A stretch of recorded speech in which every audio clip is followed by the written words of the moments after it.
आज किशोरी जी अपनी सखीन के साथ भ्रमण करवे के काजे गई हैं। अब थोड़ी बड़ी है गई हैं, तो कीर्ति मैया अनुमति दे दें, लाली ने बाहर चलो जाए करे, कोई ऐसी दिक्कत ना। सब सखीन से कहें ध्यान रखियो, भोरी है या कि सब आभूषण और सब सामग्री को गिन के ले जाइयो। किशोरी जी आज यमुना तट देखने की जिद करती हैं और सब सखीन के साथ यमुना तट गई हैं। यमुना जी की अविरल धारा देख करके किशोरी जी तो वहीं बैठ गई और सब सखीन से बोली, आज यहीं कछु पामेंगी, यहीं कछु भोजन करेंगी, जाओ वन में से कछु फल ले आओ, वन में से कछु पुष्प ले आओ, एक दूसरे को श्रृंगार करेंगी और यहीं फल को सेवन करेंगी। तो एक एक करके सब सखियां चली गई हैं और सब ढूंढ रही हैं, कहीं से फल तोड़ के, कहीं से पुष्प आदि तोड़ करके चयन करके लाने के लिए सब सखियां चली गई। इतने में ही यमुना जी के उस पार नंद भवन है और नंद भवन से श्री ठाकुर जी खेलने के लिए आ रहे हैं यमुना तट पर। ठाकुर जी पहुंच गए।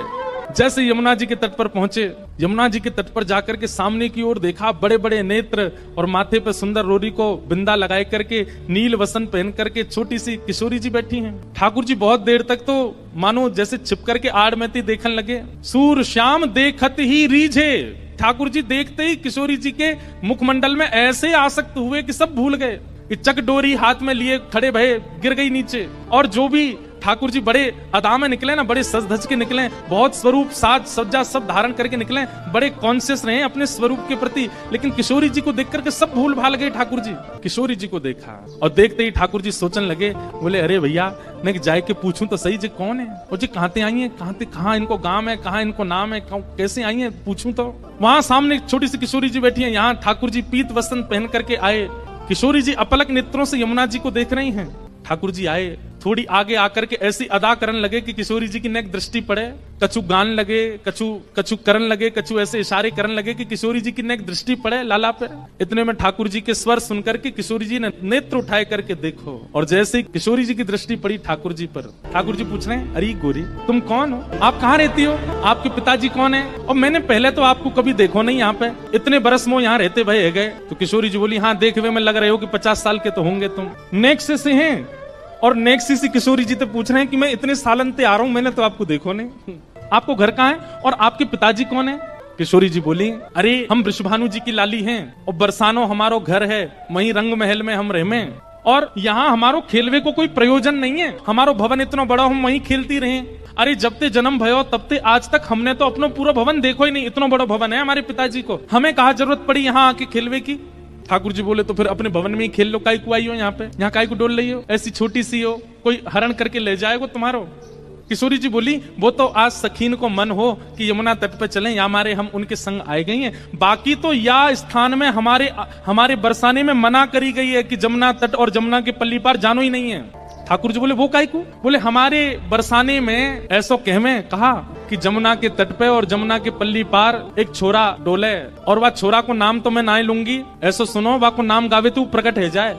ठाकुर जी बोले, अच्छा कोई और पता, हाँ नंद जी को लाला है, वो नंद जी को छोरा, के पिताजी को नाम नंद है, वाके काजे हमारे पूरे बरसाने में ऐसो हल्ला है कि वो चोरी करे, माखन की दही की चोरी करे। अब भैया पहले तो चोरी छोटी छोटी वस्तुओं की होवे, धीरे धीरे फिर चोर निपुण है जाए तो बड़ी बड़ी वस्तुओं ने चोरी करे।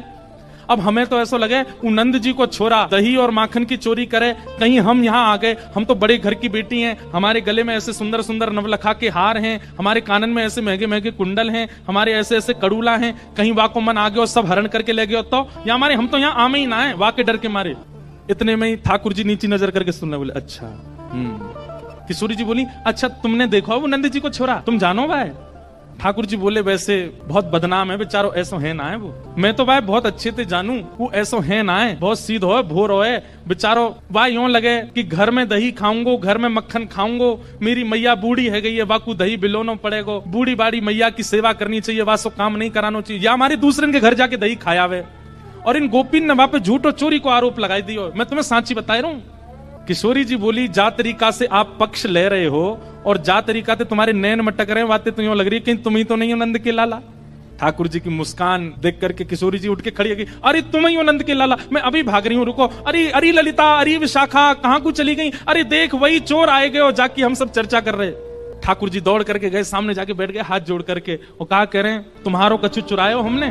किशोरी जी बोली, अभी तक तो नहीं चुरायो, आगे की पता नहीं है। ठाकुर जी बोले ये सब बात बना में, और तुमको देखो बातन में आए के विश्वास नहीं करना चाहिए। नेक मुझे समय दो, और समय कैसे दो, नेक देर मेरे संग खेलवे चलो, मैं तुम्हें खिला के लाऊंगा, और तुम मेरे संग खेल के आई हो, और शाम तक देखियो अगर तुम्हारो कछु चोरी है जाए तो भैया तुम बड़े बाप की छोरी हो, तुम्हारे घर में कोई कमी तो होएगी ना। अगर मैं एक आध नग चुरा भी लूंगा तो तुम्हारे यहाँ तो बहुत सारो है, और यदि चोरी नहीं करूं तो फिर मुंह को अपनो सखा बनाए लियो, फिर हम दोनों रोज खेला करेंगे। अपनी चिकनी चुपड़ी बातों से किशोरी जी को अपनी ओर खींच लिया ठाकुर जी ने, और फिर इमोशनल ब्लैकमेल कर रहे हैं। कहा अब ठीक है कोई बात ना है, आपके मन में पहले से ही मेरे प्रति चोर भावना है, अब वाकु तो मैं दूर ना कर सकूं, ठीक है आप तो जाओ, आपकी तो बहुत सारी सखी हैं, ललिता विशाखा सबन को नाम आप ले रही हैं, उनके पास आप चली जाओ, मैं तो अकेला हूं, देखो मेरे तो कोई ग्वाल बाल भी नहीं है। और भाई बात ऐसी है कि ग्वाल बाल सबरे आए हैं, पर ठाकुर जी सबन को सौगंध दे दे कि उनकी मैया की बोले पीछे खड़े रही हूँ, मिलवे जा रहा हूँ मैं, आई हूँ मत वहां पे, सबरे ग्वाला खड़े छुपके, बोले लाला को काम बन जाए बस, मैं तो अकेला हूँ, और मेरी तो चकडोरी भी गिर गई है जमुना जी में, अकेला ही बैठ के चलो जाऊंगा अपनी मैया के पास। किशोरी जी इतनी भोली बेचारी, ठाकुर जी पर दया आ गई उनको, अरे ना तुम अकेले ना हो, तुम अकेले बताओ कहाँ चलें खेलवे। ठाकुर जी बोले पास में एक आम को बगीचा है, और वह बगीचा में बड़े सुंदर सुंदर आम लगे। ठाकुर जी ने मन में विचार करिए अब किशोरी जी मिली हैं तो ने अपने जैसा गुण तो दे दूं इनको, और वहां में बड़े सुंदर सुंदर आम लगे हैं, और वो आम को बगीचा हमारे नंदराय बाबा को ही है, आप वहां चलो बढ़िया पके पके आम तोड़ तोड़ के प्रेम से पामेंगे। हाँ किशोरी जी बोली हाँ चलो आम पावे चलेंगे। अच्छा इस बीच खूब बात भैया ठाकुर जी और किशोरी जी की, हाथ पकड़ के दोनों जा रहे हैं। किशोरी जी बोली अच्छा अपना नाम तो बताए दो। ठाकुर जी बोले मेरो नाम है कान कुंवर। किशोरी जी बोली नाम तो बड़ा अच्छा है लेकिन इतना बड़ा है मुझे याद ना है रो।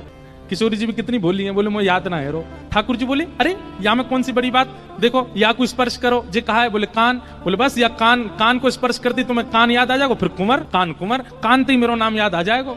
किशोरी जी बोली हाँ तुम्हारा नाम याद आ गयो। अच्छा तुम रहो कहाँ को?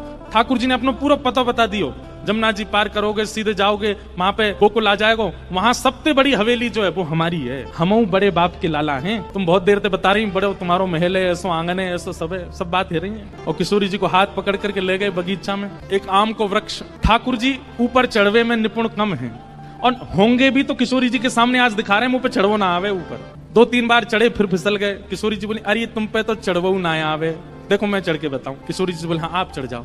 किशोरी जी ऊपर चढ़ गई। ठाकुर जी बोले प्रथम मिलन हुआ है, पहले मिलन में अपनी छाप नहीं छोड़ी तो हम काय बात के कन्हैया, अब आ जाओ ऊपर। ठाकुर जी बोले अरे श्यामाजू अगर मैं ऊपर आ जाऊंगा और फिर आम तोड़ेंगे तो नीचे पकड़ेगा कौन, और हम आम तोड़ेंगे नीचे गिर के सब फट जाएंगे तो पामेंगे कैसे? किशोरी जी बोली हाँ बात तो सही है, तो कहा करें? ठाकुर जी बोले मैंने अपनी पीताम्बरी खोल ली, आप ऊपर से आम घेरो। किशोरी जी बोली हाँ जी अच्छा। नीचे ठाकुर जी खड़े हैं, किशोरी जी आम तोड़ रही हैं, खूब सारे आम तोड़ लिए, ये बारो निकालो वो बारो निकालो। ठाकुर जी नीचे तो ही बता रहे हैं, किशोरी जी ढूंढ ढूंढ के आम दे रही हैं नीचे। इतने में ललिता विशाखा ढूंढ रही हैं हमारी किशोरी जी कहाँ चली गई, और ढूंढते ढूंढते ढूंढते उनको दूर वृक्ष पर नील पोशाक धारण करी भाई किशोरी जी दिख गई कि ऊपर चढ़ी हुई है वहां पे। यहाँ ते ललिता विशाखा दौड़ी, ठाकुर जी को पता चल गई कि ललिता विशाखा आ रही ऊपर ते। किशोरी जी बोली ये सब मेरी सखियां सबरी आ रही हैं, अभी इनको भी आम खमामेंगे। ठाकुर जी बोले ये 8 और ये 9 और मैं 10 और आम उतर के आए 5, या को मतलब पहले तो यही पामेंगी और बाकी इनकी सबरी चतुर सखी ये सबरी पा जाएंगी, मुंह को कामे लगो। सो ठाकुर जी ने कहा कियो हे श्यामाजू जे आम ने गंदे से है गए, मैं इनको जमुना जी में धोके ला रहा हूँ भाई। किशोरी बोली हाँ हाँ चले जाओ। ठाकुर जी आम लेके गए और बगीचा संभालवे वालो जो माली है तो कहो वहां से जाके बोले अरे तू पूरे दिन सोतो रे, बाबा ने यहाँ बगीचा में तू को रखवाली करवे को रखो है। अरे नाय लाला ऐसी बात ना, तेरी बाबा तो जाके शिकायत करूंगा। नाय कछु मत कहियो, देख 9 चोरनी आई है हमारे बगीचा में और सबरी आम चुरा चुरा के ले जा रही, मैं छीन के लाया हूं उनते। 8 तो नीचे उतर आई, एक अबे ऊपर चढ़ी हुई है, जा देख ले उन्हें। इतने में ही महाराज बगीचा को मालिक आयो, आकर के जैसे ही माने जो दूर से चिल्लाना शुरू, अरे चोर आ गए चोर आ गए। इतने में ललिता विशाखा आई जल्दी से किशोरी जी को नहीं। किशोरी जी बोली अरे वो कान कुमार आए रहे होगो, कान कुमार आए रहे होगो। ललिता जी बोली भागो यहाँ से, जान बचाओ। जैसे तैसे किशोरी जी को लेकर के भागी वहां से। ठाकुर जी प्रेम से अब आनंद में आगे बोले हाँ अब नेक बढ़िया हुआ ना, छाप छूट गई नेक। ये प्रथम लीला है, प्रथम मिलन है किशोरी जी और ठाकुर जी का। लेकिन ठाकुर जी ने लीला तो कर दी, लेकिन यहाँ स्थिति ये हो गई कि ठाकुर जी वापस गए और ठाकुर जी के मन में किशोरी जी की रूप माधुरी ऐसी बस गई है, वो नेत्र, वो नासिका, वो मुखमंडल, वो कान, वो चाल, वो बोली, वो सब ठाकुर जी के मन में ऐसी घर करके बैठ गई है कि अब कोई और सुहा नहीं रहे है। छोटे से ठाकुर जी 5 वर्ष के लाला ऐसे गुमसुम चुपचाप बैठे हैं, चलते चलते हंस रहे हैं, बैठे बैठे मुस्कुरा रहे हैं। जैसे एक प्रेमी की स्थिति हो जाती है नेक से ठाकुर जी की वैसी स्थिति है, और वही स्थिति हो गई है किशोरी जी की।